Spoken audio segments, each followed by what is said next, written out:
قومی اسمبلی میں supreme court کے فیصلہ کے خلاف قرارداد متفقہ طور پر منظور کر لی گئی۔ قرارداد کا متن ہے کہ سپریم کورٹ کے 3 رکنی بینچ کا فیصلہ پارلیمنٹ مسترد کرتی ہے۔ فیصلے سے اقلیت کو اکثریت پر مسلط کیا گیا۔ عدالت عظمیٰ فل کورٹ فیصلے پر نظر ثانی کرے۔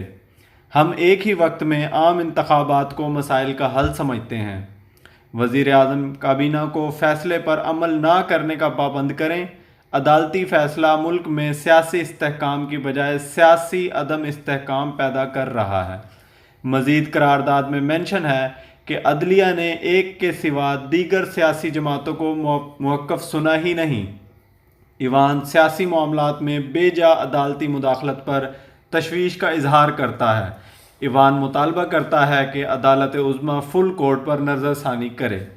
چیئرمین تحریک انصاف عمران خان میڈیا سے گفتگو میں کہتے ہیں، ہار سے خوفزدہ حکومت آئین کی خلاف ورزی پر بھی آمادہ ہے۔ الیکشن سے بھاگتے بلاول بھٹو زرداری ملک میں ایمرجنسی اور مارشل لا کو سپورٹ کر رہے ہیں۔ الیکشن سے بھاگنے کے لیے یہ پی ڈی ایم کا ٹولہ دن رات بہانے بازی کر رہا ہے۔ فواد چودھری صاحب میڈیا سے گفتگو میں کہتے ہیں، قرارداد سے عدالتی فیصلہ ختم نہیں ہو سکتا۔ مریم نواز اور کابینہ تو یہی چاہتی ہے کہ شہباز شریف صاحب نااہل ہو جائیں۔ مارشل لا کے علاوہ سپریم کورٹ کے فیصلے کو ٹال نہیں سکتے۔ وکیل الیکشن کمیشن عرفان قادر صاحب میڈیا ٹاک میں کہتے ہیں، ججز کے خلاف ان ججز نے فیصلہ کیا، ان ججز نے آئین کے خلاف فیصلہ کیا ہے۔ کون سا آئین کہتا ہے کہ سپریم کورٹ الیکشن کی تاریخ دے گا؟ الیکشن ایکٹ میں کہاں لکھا ہے یہ 3 ججز الیکشن کی تاریخ دے سکتے ہیں؟ اب اگر آئین کی پامالی کرتے ہوئے تاریخ دے بھی دی تھی تو 90 روز کے اندر دیتے، حالانکہ شور تو یہ تھا کہ 90 روز کے اندر الیکشن ہونے چاہیے، مگر جو تاریخ الیکشن کمیشن کو دی گئی عدالتوں کی طرف سے وہ 90 روز سے زیادہ ہے۔ مزید عرفان قادر صاحب کہتے ہیں، الیکشن 14 مئی کو نہیں ہوں گے، آپ بھی ادھر ہیں، ہم بھی ادھر ہیں، اگر ہوئے تو غیر قانونی ہوں گے۔ جی ہاں، عرفان قادر صاحب الیکشن کمیشن آف پاکستان کے وکیل ہیں۔ یہ کہتے ہیں الیکشن 14 مئی کو نہیں ہوں گے، آپ بھی ادھر ہیں اور ہم بھی ادھر ہیں، اور اگر یہ الیکشن ہوتے ہیں تو یہ غیر قانونی ہوں گے، کیونکہ آئین کا منشا یہ ہے کہ پورے پاکستان میں وفاق میں کیئر ٹیکر سیٹ اپ ہوتا ہے، تب اکٹھے الیکشن ہوتے ہیں۔ یہ تو آپ پاکستان کو توڑنا چاہتے ہیں۔ 1 مہینے کے بعد ایک صوبے کے الیکشن، دوسرے مہینے کے بعد دوسرے الیکشن، اور پھر عام انتخابات جو پورے پاکستان میں ہونے ہیں۔ آپ تو ملک کو توڑنا چاہتے ہیں۔ ان کا مزید یہ بھی کہنا ہے کہ پاکستان کا، پنجاب کا کیئر ٹیکر سیٹ اپ اسی طرح برقرار رہے گا جب تک الیکشن ہو نہیں جاتے۔ مزید کہتے ہیں، جب عدالتیں ایسے غیر آئینی فیصلے کرتی ہیں تو اس سے عدالتوں کی توہین ہوتی ہے۔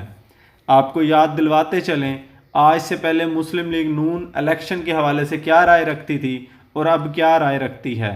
مریم نواز اپنے ایک جلسہ سے خطاب میں کہتی ہیں، الیکشن سے سلیکشن والے ڈرتے ہیں، مسلم لیگ نون نہیں ڈرتی، جبکہ اب وہ میڈیا ٹاک میں کہتی ہیں الیکشن ہوگا تو آدھے ملک میں کیئر ٹیکر گورنمنٹ ہوگی اور آدھے ملک میں کیئر ٹیکر نہیں ہوگی۔ یہ تو آئین نہیں کہتا، اس سے پنجاب الیکشن نہیں کرائے جا سکتے۔ دیکھیے، پہلے وہ الیکشن سے ڈرتی نہیں تھی اور اب وہ الیکشن سے بہانے بازی کر رہی ہیں۔ شہباز شریف پارلیمنٹ میں خطاب میں کہتے تھے، کون سی پولیٹیکل پارٹی ہے جو الیکشن سے بھاگتی ہے؟ اب وہ پارلیمنٹ میں خطاب سے کہتے ہیں، اگر آج ملک کے اندر باقاعدہ ایک جینون تھریٹ دوبارہ آ گیا ہے، ہم اس حالت میں الیکشن نہیں کروا سکتے۔ رانا ثناء اللہ اپنی ایک میڈیا ٹاک میں کہتے ہیں، کہا جاتا ہے کہ شاید ہم الیکشن سے اوائڈ کر رہے ہیں، جبکہ ہم تو الیکشن چاہتے ہیں۔ جبکہ وہی رانا ثناء اللہ اب پارلیمنٹ خطاب میں کہتے ہیں، اسمبلیوں کے الیکشن اکٹھے ہوں، اس طرح کا الیکشن ملک میں افراتفری لائے گا۔ سعد رفیق صاحب پارلیمنٹ میں خطاب کرتے ہوئے کہتے تھے، ہم آگے بڑھنا چاہتے ہیں، ہم انتخاب چاہتے ہیں۔ جبکہ وہی سعد رفیق صاحب اب پارلیمنٹ میں خطاب کے دوران کہتے ہیں، آئین صرف یہ نہیں کہتا کہ 90 دن کے اندر الیکشن ہو، آئین یہ بھی کہتا ہے شفاف الیکشن ہو، غیر جانبدارانہ الیکشن ہو۔ مریم اورنگزیب اپنی میڈیا ٹاک میں کہا کرتی تھی، الیکشن اس ملک میں کوئی کرا سکتا ہے اور وہ چاہتا ہے کہ الیکشن ہو تو وہ جمہوری جماعتیں ہیں اور ہم الیکشن چاہتے ہیں۔ وہیں مریم اورنگزیب میڈیا ٹاک میں اب کہا کرتی ہیں الیکشن کرانے کے لیے وہ سازگار ماحول چاہیے، پراپر بجٹ چاہیے۔ الیکشن کمیشن نے وہ وجوہات دی ہیں جس کی وجہ سے فری، فیئر اور ٹرانسپیرنٹ الیکشن کو یقینی نہیں بنایا جا سکتا۔ ایک طرف یہی لوگ آج تک کہتے رہے پولیٹیکل پارٹیز الیکشن سے نہیں بھاگتیں، اور اب یہی سب الیکشن نہ کروانے کے لیے دلائل پر دلائل دیے جا رہی ہیں۔ آپ کو بتاتے چلیں الیکشن کروانا حکومت کی ذمہ داری نہیں ہے، الیکشن کروانا الیکشن کمیشن کی ذمہ داری ہے۔ موجودہ فیڈرل حکومت اور نگران حکومت نے تو الیکشن کمیشن کی معاونت کرنی ہے، جو کہ وہ کرنے کو راضی نہیں، بلکہ ہار کے ڈر سے شہباز حکومت نے آج قرارداد منظور کروا کر عدلیہ اور الیکشن کیس فیصلہ کے خلاف کھلی بغاوت کر دی ہے۔ جی ہاں، یاد رہے یہ فیصلہ سپریم کورٹ کے اسی بینچ نے دیا ہے جس نے رات 12 بجے عدالت عظمیٰ کھول کر عمران خان کی حکومت کا تختہ الٹا تھا۔ تب یہ ججز اور ان کے فیصلے اچھے تھے، اور آج ان کے فیصلے نامنظور ہیں اور مسترد کیے جا رہے ہیں۔ یاد رہے اگر وزیر اعظم شہباز شریف وفاقی آئینی ذمہ داری نہ سمجھتے ہوئے اور سپریم کورٹ کے فیصلہ کو مسترد کرتے ہوئے 10 اپریل تک الیکشن کمیشن آف پاکستان کو 20 ارب روپے کے الیکشن فنڈز جاری نہیں کرتے، تو عدالت عظمیٰ 11 اپریل کو وزیر اعظم شہباز شریف پر توہین عدالت لگا کر انہیں نااہل کر سکتی ہے، جس سے ان کی یہ وزارت عظمیٰ جو انہیں بہت عظیم ہے ختم ہو جائے گی، اور ملک میں ایک نئے وزیر اعظم کا انتخاب کرنا پڑے گا۔ یہ بھی ہو سکتا ہے کہ سپریم کورٹ اس قرارداد کو توہین عدالت قرار دے کر اس تمام کابینہ کے خلاف توہین عدالت کا عائد کر دے جنہوں نے مل کر اسے منظور کیا ہے۔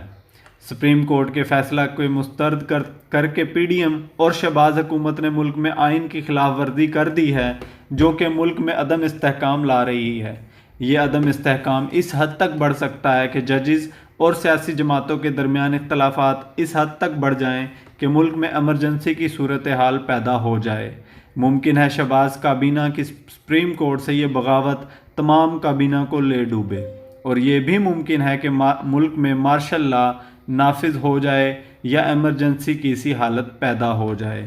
آپ اس بارے میں کیا رائے رکھتے ہیں؟ کامنٹ باکس میں ہمیں ضرور بتائیں۔